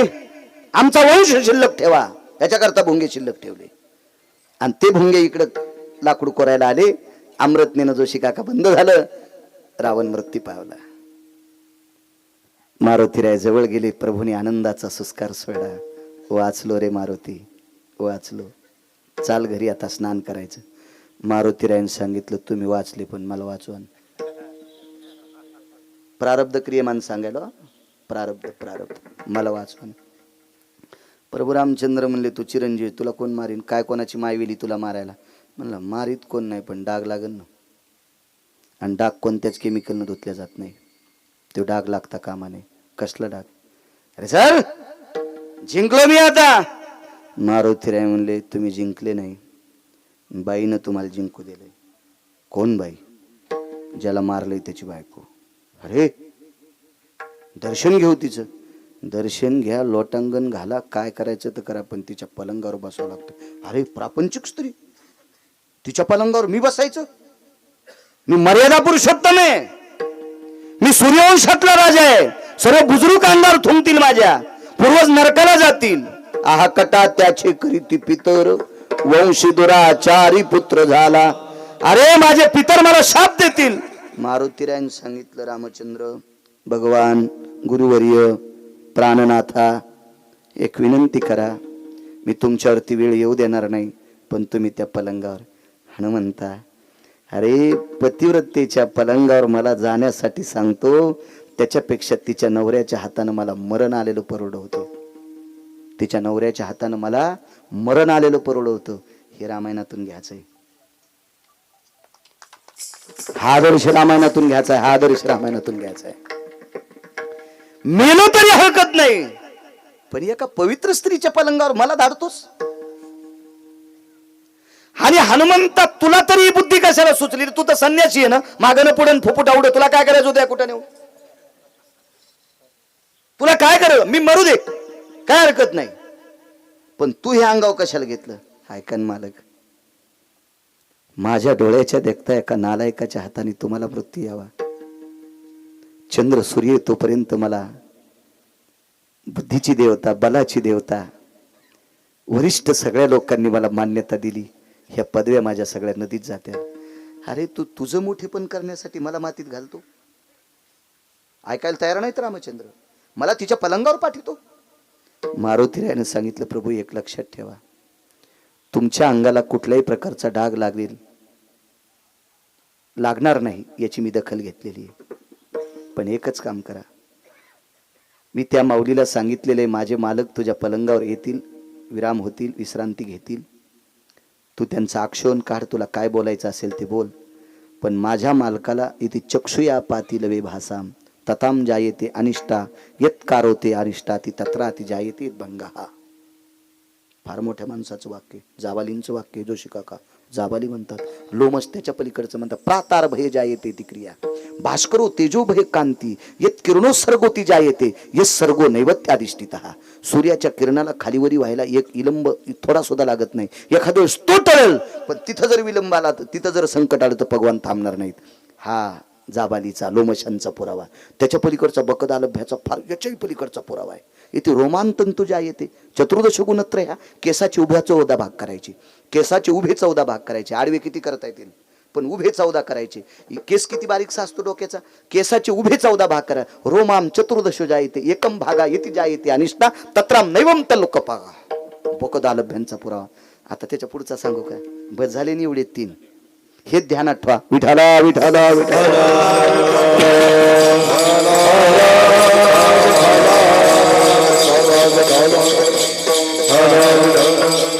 मालक तुम्हाला तिथे विघ्न आल्याच्या नंतर तुम्ही थांबायचं नाही. पण अरे हनुमंता तुझ्या लक्षात आहे का रे, अरे आमचा माथा त्याच ठिकाणी टेकतोय पतिव्रतेच्या पायावर. जिका भाग्याची आहे व तिचा पती तिचा देव, मानी भवताराची बोली, धन्य जगी ती माऊली, तिचे होता दर्शन, मिळे पोट भरी अन्न, तुका म्हणे पतिव्रता, तिची देवावरी सत्ता. अरे झुकायची ताकद फक्त पतिव्रतेच्या पायावर आहे. आणि तिचा पलंग आम्ही पायानं मोडाव, काय या पायात ताकद आहे? मारुतीरायाने सांगितलं, प्रभू एक काम करा, माझ्या शब्दावर विश्वास ठेवा. मी निष्ठावंत संन्यासी आहे आणि निष्ठावंत तुमचा भक्त आहे. माझ्यावर एवढी कृपा करा आणि मारा पलंगाला पाय. प्रभू रामचंद्र दारात आल्याबरोबर काय त्या बाईला आनंद. कर्म सांगायला पैठणमधल्या मालकांचा पुरावा पहिल्या कडव्यातला डबल सांगतोय. मालकाला पाहिल्याबरोबर काय बाईला आनंद वाटला. तलकप सजवलेला होता आणि भगवान प्रभू रामचंद्राने पायाचा अंगठा पलंगाला लावणे आणि पलंग कड कड कड कड कड कड कड कड पोटणे. सव्याग्र अपसव्याती भागाम दिशान त्यागे शिवयवा. पलंगाकडचं तोंड त्यागलं आणि विरुद्ध दिशेला तोंड केलं जोशी काका महाराज, आणि जगाचा मालक निघून गेला. मारुतीरायनं बाईच्या दारात लोटांगण घातलं. आणि मारुतीरायनं लोटांगण घातल्याच्या नंतर मारुतीरायच्या अंगाला चिटकलेली तिच्या दारातली माती प्रभू रामचंद्र कपाळाला लावतात. माझ्या माईनो, तुम्हाला 1-2 शब्द मी थोडेसे कडक बोललो, त्याचा राग मानू नका. याचं कारण सांगतोय.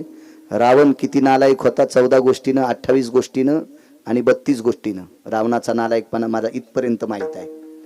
पण रावणाची पत्नी इतकी अधिकारी होती. रावण मारल्याच्या नंतर कामग नावाच्या विमानातून प्रभू रामचंद्र खाली उतरले आणि खाली उतरल्याच्या नंतर त्या ठिकाणची माती 3दा कपाळाला लावली आणि लंकेकडे तोंड करून 3दा नमस्कार केला.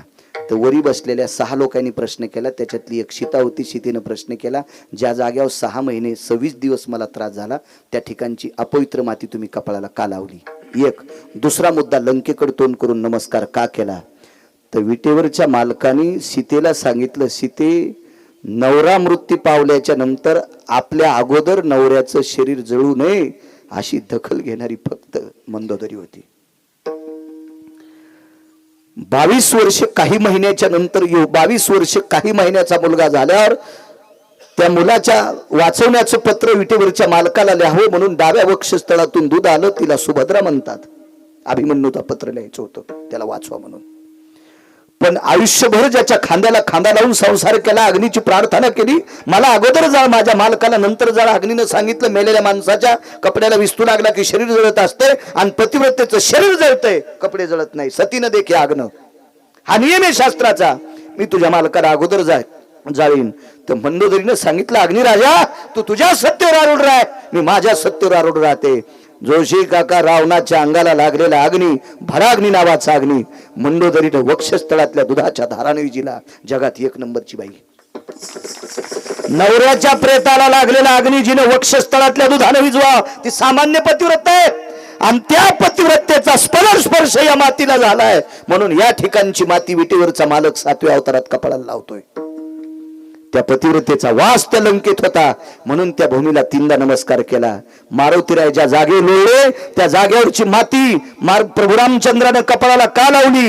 या पृथ्वीवर जितके देश आहेत नवऱ्यासाठी अमृताचा कलश असणारी फक्त एकच चंद्रसेना होती. आणि अशी पवित्र पतिव्रता ज्या भूमीत आहे तिचा पदस्पर्श या मातीला लागलाय, ती माती तुझ्या अंगाला आहे हनुमंता, म्हणून ती माती पंढरपुरातल्या मालकानं कपाळाला लावली. आश्चर्यचकित. आता ऐका मागचं घरानं. आता आपल्या अभंगाच्या कडव्यावर या. हो, कडव्यावर जर आपण नाही आलं तर लोक म्हणतील हे बोलत कडे पण भंगारच वापरिते. असलं नाही झालं पाहिजे, नाही झालं पाहिजे. काय शाप झाला शिरसगावकर? मारुतीरायची शेपटी धरली तिनं. कुठं निघाला रे? कुठं निघाला? कुठं निघाला तो? कुठं निघाला? म्हणलं आई साहेब मा काय चुकलंय? माझं काय चुकलंय? तुम्ही म्हणले पलंगावर आणा, मी आणलं. पण मी तुम्हाला सांगितलं होतं संकट येता कामा नये. मारुतीरायची शेपटी धरली. सांग तुझ्या आतापर्यंत केलेल्या नाम साधनेची शपथ आहे. भुंगे कोणी मारले? बोलती बंद झाली. एका भुंग्याचं पंख, मेलेल्या भुंग्याचं पंख शेपटीत अडकलेलं होतं. मृतायति जायते नं कीटकानां यति पिच्छानायां पुच्छाग्रयो. पिच्छ म्हणजे पंख, पुच्छाग्र म्हणजे शेपटी, नाग्र म्हणजे शेवटचा भाग. मेलेल्या भुंग्याचं पंख मारुतीरायच्या शेपटीत सापडलं. ती पतिव्रता आहे, तिची दृष्टी फार टोकाची आहे. का रे हनुमंता, कोण भुंगे मारले? मीच मारले. मग लक्षात ठेव, तुझ्या मालकाचा मर्यादा पुरुषोत्तम हा भाग संपू नये याच्याकरता तुला आनंद होता. लक्षात ठेव, तुझं ज्याच्यावर प्रेम आहे त्याला मी पलंगावर आणण्यासाठी इतकी आतुर होते. मी कपाळाचं कुंकू पुसलं. माझा काय दोष रे? काय दोष आहे? लक्षात ठेव, एवढी बलशाली शेपटी पण एक दिवशी तुला राहणार नाही. एक दिवशी तुला राहणार नाही. म्हणून रामेश्वरात बिना शेपटीचे मारुतीराय. आणि इकडचा भाग थोडासा ऐका. पंढरपुरातल्या मालकाला सांगितलं प्रभू. मालकाने माग नाही पाहिलं, तिकडे बघूनच सांगितलं माय आई साहेब पुढच्या अवतारात तुम्हाला धर्मपत्नी म्हणून स्वीकारीन. पण त्या बाईनं सांगितलं आत्ताचा आनंद मातीत घातलास. काय कर्म चुकलं? ज्या अंगठ्यानं माझा पलंग मोडलास त्याच अंगठ्याला जरा नावाचा पारधी बाण मारीन. द्वापार युगात त्याच अंगठ्याला जरा नावाचा पारधी बाण मारीन. आणि भिल्ले इंधिले शारंगधर आणि तुझा शेवट त्या अवतारात होईल. कल्पना करा, टोकाचा संन्यासी, कर्म चुकल्यामुळे बाई ज्या शापानं शेपटी गेली. विश्व ज्याच्या ताब्यात आहे त्याला जगाचा मालक म्हणतात. आणि त्या बाईसाठी कर्म चुकलं याच्याकरता अंगठ्याला बाण लागला. म्हणून देवालाही कर्म चुकीता आलं नाही, एक नंबरच्या संन्याशाला कर्म चुकीता आलं नाही. म्हणून पैठणचे मालक पुन्हा पहिल्या कडव्यात म्हणतात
वाढवायचं का?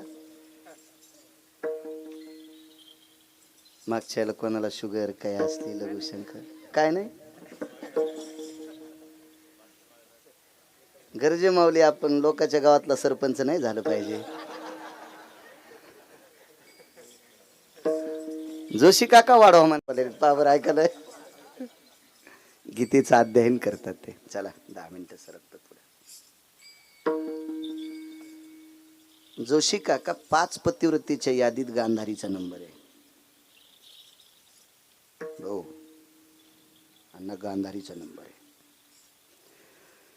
गांधारी किती अधिकारी सांगतो तुम्हाला.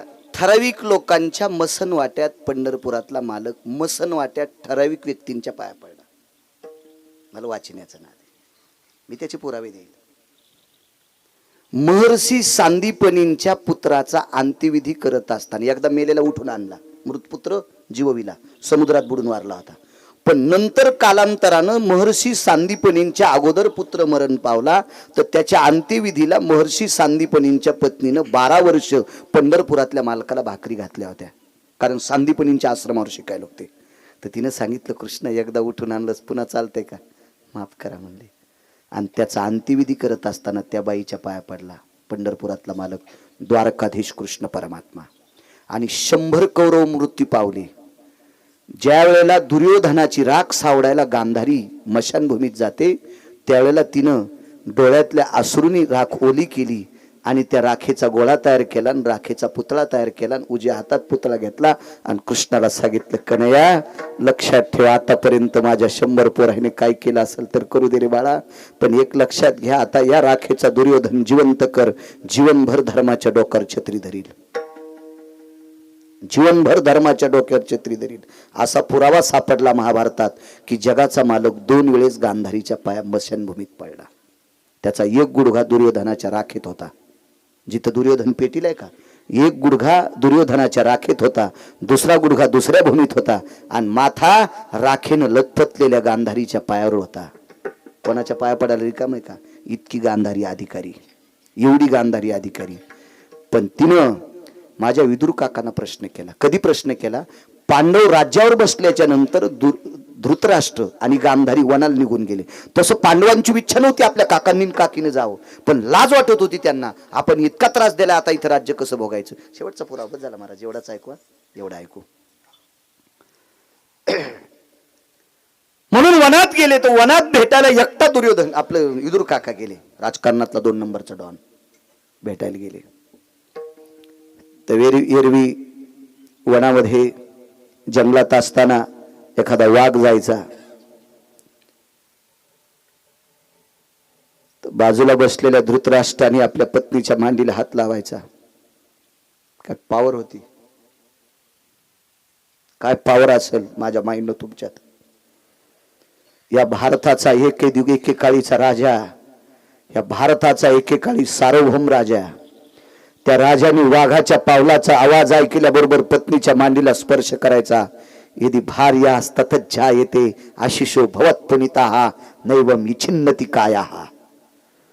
बायकोच्या पुण्याईच्या बळावर एकही हिंस्र पशु धृतराष्ट्राचा अंगबोच करीत नव्हता, इतकी पतिव्रतेत ताकद होती.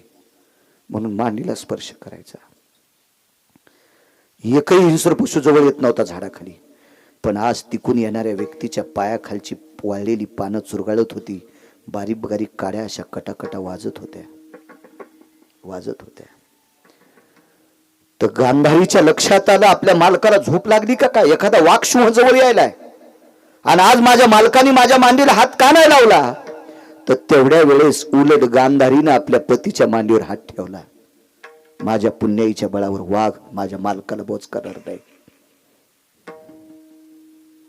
पण शिवाजी भाऊ धृतराष्ट्राने आपल्या पत्नीचा मांडीवरला हात खाली टेकला आणि पत्नीला सांगितलं, प्रिये, या जंगलातल्या सगळ्या वाघाला, सिंहाला, बिबट्याला, अस्वलाला कळालंय, पतिव्रता या जंगलात आली, हिच्या मालकाला बोच करणार नाहीत.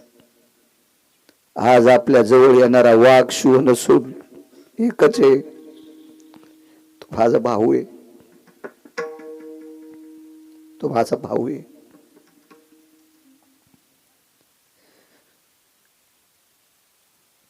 धृतराष्ट्राने फुटक्या डोळ्याने हात पुढे केलेला आवाज दिला, इदुरा आलास? ये रे राजा, ये इदुरा ये. पतिव्रता मोठ्या भाऊजाईच्या पायावर डोकं ठेवलं, साष्टांग दंडवत धृतराष्ट्राच्या चरणावर घातला. दादा जाऊ नको बोललो होतं रे, नको राहू पांडवाच्या महालात, पण हस्तिनापूरच्या उत्तर दिशेला मी एक झोपडं केलंय, त्याच्यात थांबला असतास. असू दे.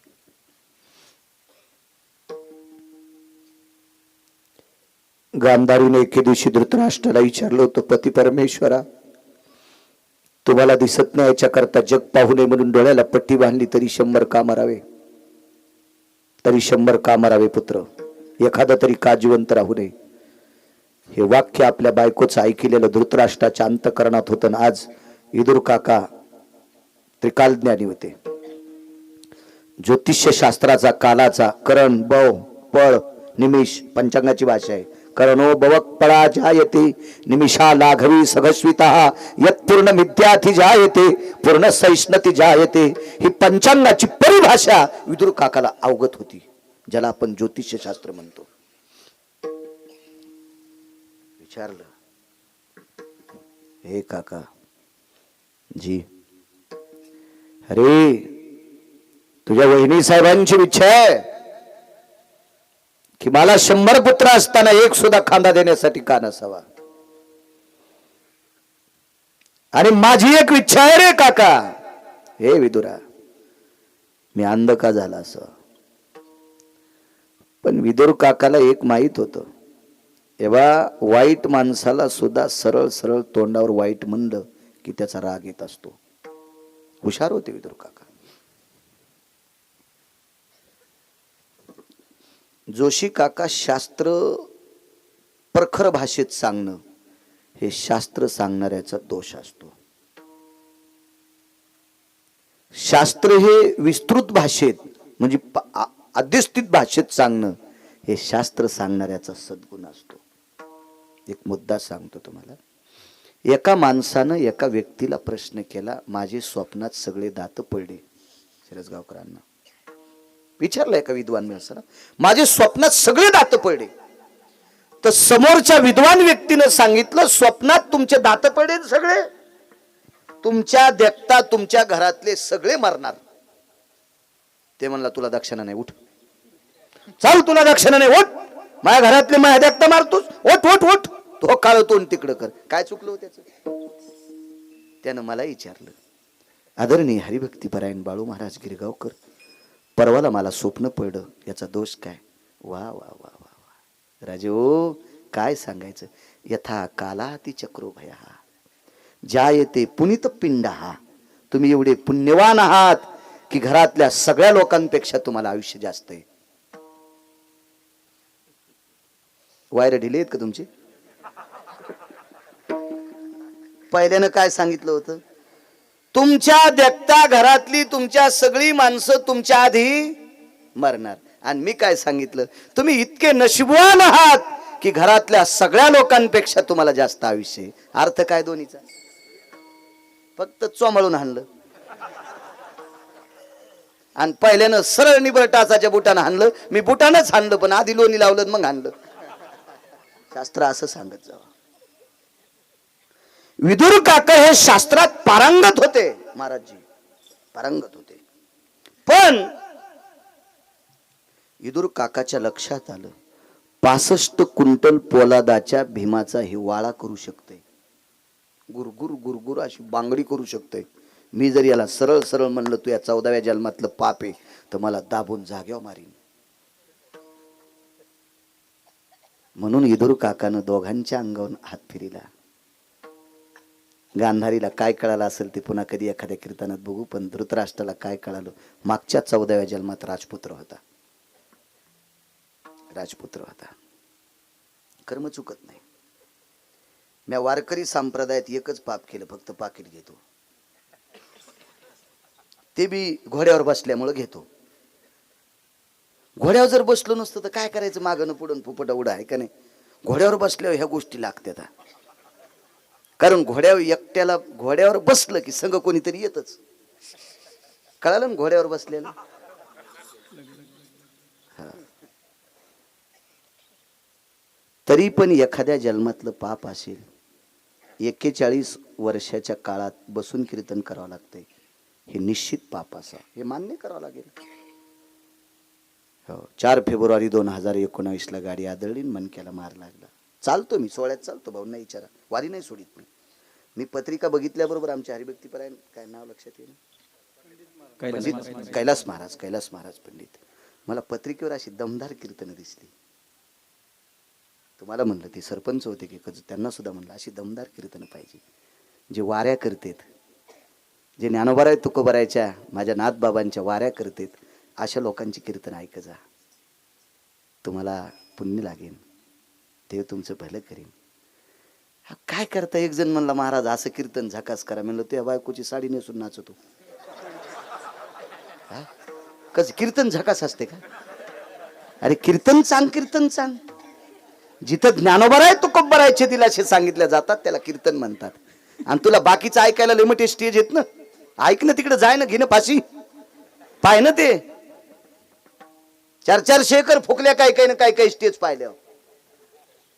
खसखशीच्या पोत्याला एक छिद्र पाडा, खसखशीचं पोत गाडी बायला टाका, आणि आंबडावणी तू आंबडत म्हणतो पहिले, आंबड असं नाव, पण पहिले म्हणे कुठे गेला, आंबडाला गेला, योहा मांडवानं या मांड्याला गेला, अशा जुन्या भाषा होत्या. पहिले 20 किलोची खसखस घेतली आमची इथे एक जणानं, गाडीत पोतं टाकलं, हामाला 4 आणि ती हामाली दिली नाही, त्यानं दाबण टोचलं. गिरगावला बैलगाडी आली तर घरी आल्यावर पोतळ रिकामच. तर गिरगाव पासून शिलू लोक बॅटऱ्या लावल्या, रस्त्यानं खसखस दिसत नाही आणि पोत्यात थांबली नाही. हिच तर नाव लक्ष्मी आहे. मग काही स्टेज पाहिल्यावर अशी लक्ष्मी खसखशी सारखीच जाती. ह्या स्टेज कडे चांगलं बघत जा, लक्ष्मी स्थिर राहत्या. कशाला बाकीचे स्टेज बघता. इथं अपेक्षा चांगला ऐकायची करा. ज्यांनी अविरत परमार्थाची सेवा केली, संप्रदायाची सेवा केली, अशा लोकांची कीर्तन ऐका. तात्यांसोबत चाललो होतो एके दिवशी मी, 1.5 तास पुढे आलो दिंडीत. धाप लागत होती हो त्या महात्म्याला, दम लागत होता. बोखारे बुवा सोबत होते, शिवाजीबा बोखारे. तरी सकाळचा काकडा 3 वळी तात्या म्हणतच होते, 3 वळी ऐकूच तर होतो.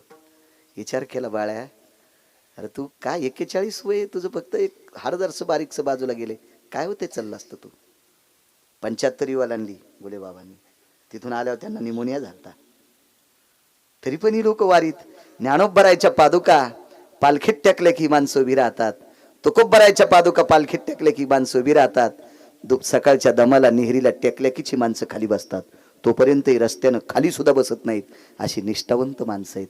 अशा लोकांची कीर्तन ऐका. आनंद वाटला पत्रिका पाहिल्याच्या नंतर, गोडवा वाटला. ऐका जा अशी. कधी कधी आमच्यासारख्याची टाळा. कारण मी जरी नियम सांभाळीत असेल पण माझं वय कमी, अजून वय कमी. मी वारी नाही सोडत कुठलीच, अद्याप सोडणार नाही. वारी आपली नाही, वारी मालकाची. देहूतल्या मालकाची वारी आहे, पैठणच्या मालकांची वारी आहे, आळंदीतल्या मालकांची वारी आहे, पंढरपुरातल्या मालकांची वारी आहे. आपल्याला ती वाऱ्या करता पाठीले. कल्पना करा, बाळ्या वारी करतो याचं भुसकट सांगतो. बाळ्या जर तुला कोंबडं केलं तर 17 भाईने एकादशच्या दिवशी कापलं असतं. हो, रफिक भाई म्हणला नसता हे बाळू महाराजाचा आत्मा आहे, आपण द्वादशीला कापू, असं नसतं म्हणला असता. एकादशीला कापला असता. बाळ्या तुला माणूस केलं ना, तू वारी करत आहे, तुला वारकरी केलंय. वा छान.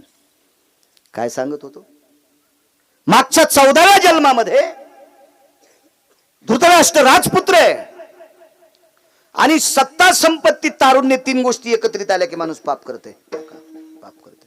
3 गोष्टी एकत्रित आल्या की माणूस पाप करते.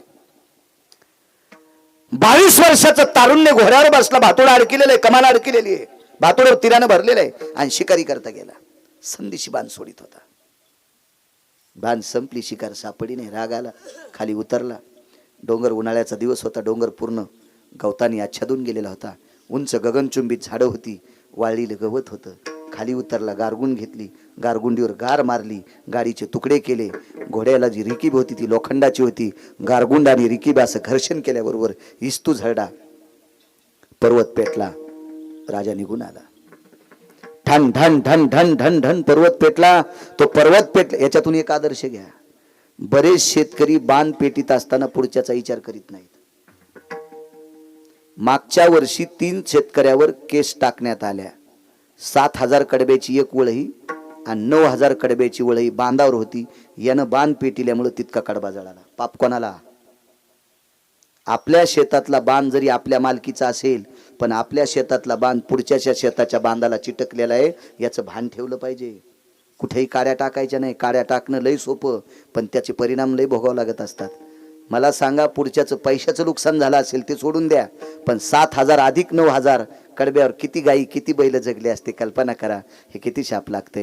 अहो, कोणाची वायर जळतेत, कोणाची पाईप जळतेत, टाकलेले असते बांधावर, कोणाच्या अवजारं टाकलेले असतात, आऊत खोडं टाकलेले असतात. आता लोखंडी द्या सोडून, पण पहिले लाकडाच्या दांड्या वगैरे असतात, हे जळून जाते. म्हणून आपलं शेत पेटवीत असताना, आपला बांध पेटीत असताना आपला बांध खंडित करायचा, तिथं काळी माती टाकायची आणि मग म्हणजे ह्या अग्नीहून, याच्यावरून लक्षात घ्या, अग्नी पेटल्याच्या नंतर नाना प्रकारच्या जीवाची हत्या झाली. ती आग पेटत पेटत एका दरीपर्यंत आली. त्या दरीमध्ये सर्पिन जणलेली होती. त्यावेळेस पासून कुठलीही सर्पिन अंड्याचा संग्रह करत नाही. ती अंडे सोडत जाती एका जागेवर नाही, अंडे सोडत जाते. शास्त्र आहे त्याच्यासाठी. ती सर्पिणीने तो अग्नी पाहिल्याच्या नंतर ती फुतकाऱ्याने विझवण्याचा प्रयत्न करत होती, पण आग काही थांबत नव्हती. शेवटी त्या सर्पिणीचे डोळे अंध झाले. ती नाईलाजानं सरपडत एका बिळात गेली. तिने तिचा जीव वाचवला, पण तिची 100ला 100 पिलं मृत्यू पावले. कालांतराने आग शांत झाली. सर्पिन बाहेर आली. सरपटून पाहिलं तर पिल्यांचे मणी झालेले होते. आकाशाकडे मुद्रा केली आणि जगाच्या मालकाला एक विनंती केली, हे ब्रह्मांड नायका, आम्हाला सर्पाच्या योनीत जन्माला घातलंस, ते आमचं काही पाप असेल, पण आम्ही सुद्धा तुझीच लेकरे आहेत. या सृष्टीची लेकरे सारी, या विश्वातला प्रत्येक जीव तुझी लेकरे आहेत. आमचं काही चुकलं असेल याच्याकरता आम्हाला सर्पाच्या योनीत घातलंस. अरे, ज्या 22 वर्षाच्या तारुण्य संपन्न राजाने या पर्वताला आग लावावी, नाना प्रकारच्या जीवाचं खाद्य संपलंय, कीटकांचा शेवट केलाय, वन्य प्राण्यांचा शेवट केलाय. अरे, एवढी माझी पिलं मारली, माझी डोळी आंधळी झाली. एक लक्षात ठेवा देवा, मी आतापर्यंतच्या मागच्या कर्तव्याच्या, आता काय पाप असेल द्या सोडून, मागच्या जन्मातल्या पुण्याच्या साठ्याचा संकल्प सोडते. ज्यानं या पर्वताला आग लावल्यामुळे माझे डोळे अंध झाले, त्याला एक अंधा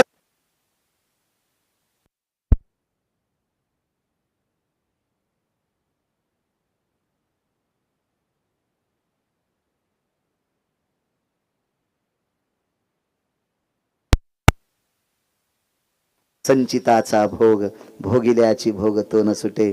भोग सुटत नाही जोशी काका. आता 5 मिनिटं घेतो. घेऊ का? नाही म्हणणारच नाहीत तुम्ही. लाकडं आहेत का वाळलेले? जाताना बाळ्या फुकावा. पंढरपुरातले मालक एका महाराजाच्या दर्शनाकरता आले. महाराज किती अधिकारी असेल कल्पना करा. त्या महाराजाचं नाव होतं मुनिश्री शरभंगू. जरा वेगात सांगतो, मधले स्टेज सोडून देतो, पटपट सांगतो. मलाही पळायचे सकाळी पुन्हा. इकडे जायचंय तुमच्या बाजूला, पण आता घरी जाऊन. हो, आपली बनेलं ना अंडरवेल आपल्या घरीच भिजाव. त्या महाराजाचं देव कल्याण करीत असतो. आपले नियम पाळायचे आहे का नाही? मी 27 वर्ष तुमच्यासोबत 14 वर्ष आलं. कधी धुऊ दिली माझी बनेलं अंडरवेल? नाही, अद्याप नाही. माझी बनेलं ना अंडरवेल माझ्या बायकोनं आईनच धुतली. मी अजून पुन्हा कोणाला धुऊ दिली नाही तर मीच. मात्र आज मग आपण आपलं चांगलं करीत असतो. मग दगडा वापटिल्या मरण नाही. हा संप्रदाय अभ्यासापेक्षा वागण्याला किंमत देतो. हो, या संप्रदायाला आचरणाला किंमत आहे. आचरणाला किंमत आहे, हे अभ्यासाला नाही. एक जणानं लय पाठांतर केलं, पण दुसऱ्याकडे बघितल्यावर त्याच्या पोटात डबा उठतो. काय अर्थ? हा संप्रदाय काय सांगतो माहिती? आचरणाची ताकद या संप्रदायात. स्वतःची पत्नी सोडून जगात जी बाई भेटन तिला मायन बहीण म्हण. त्याच्यासारखा महाराज भारतात नाही. परावी नारी रखुमाई समान मानिलिया धन काय वेचे. परस्त्रीला जर विटेवरची मालकीन समजिलं तर आपल्या बँकेतलं खातं जळतं का? आपला ऊस उरपाळतो का? आपलं घर जळतं का? नाही. नियम सांभाळायचे. चला घेतो 5 मिनिटं. मोठी परंपरा आहे. या परंपरेला नामनिष्ठ मुक्त कैवल्य आदरणीय साहेबरावजी महाराज कोठाळकर म्हणायचे, भीमसिंग बाबा म्हणजे प्रत्यक्ष पांडुरंग. हो. कारण भीमसिंग बाबाचं गायन ऐकल्याच्या नंतर लताबाईनं मान वाकिल ती भारतरत्न लताबाई. अभंग गायला होता भीमसिंग बाबानं. तुळशीच्या वनी जनी उकलती वेणी 13 रागात अभंग गायला होता. लताबाईंनी सांगितलं याच्यातले 3 राग आम्हाला येत नाहीत. काय वाणी असेल होती. आणि त्या महान योगी राजाच्या पदस्पर्शाने, सद्गुरु महंत भीमसिंग बाबाच्या पदस्पर्शाने पुनीत असलेली भूमी. इथं बाळ्यानं 10-5 मिनिटं दिले तर काय याचं मीटर जळत का बाळ्याचं? बोला ना बोला. येरी तर गाडीत बोंबलत जाणारच घरा पोचतो का पाणीत. त्याच्यापेक्षा इथं बोलणं. येतोय 5 मिनिटं चला. मला कधी कधी या वयस्कर माणसाचं वाटतं, कोणाला लघवी असती, शुगर असती, तेही बघावं लागतं ना. काय गोष्टी समय जाणं नियम आहे त्याला. ह्या बाई एका बाईची इथं 9 क्विंटल सोनं होतं. मंगळसूत्र किती वजनाचं घालावं? 2 छटाकाचं. भोगीच्या दिवशी तिनं 9 किलोचं मंगळसूत्र घातलं. सक्रातीच्या दिवशी पहाटच मेली. वजनच मेली ती. वजन आता 8.5 ते 10.5 आहे की नाही महादेव? आमच्या आधी हे उभे राहिलेले असतात ना. हो. पण मग बी दुखत. मी घाले गेले थोडाचे मसड गिसड थोडाचे मी मग बी दुखतय ना. हा.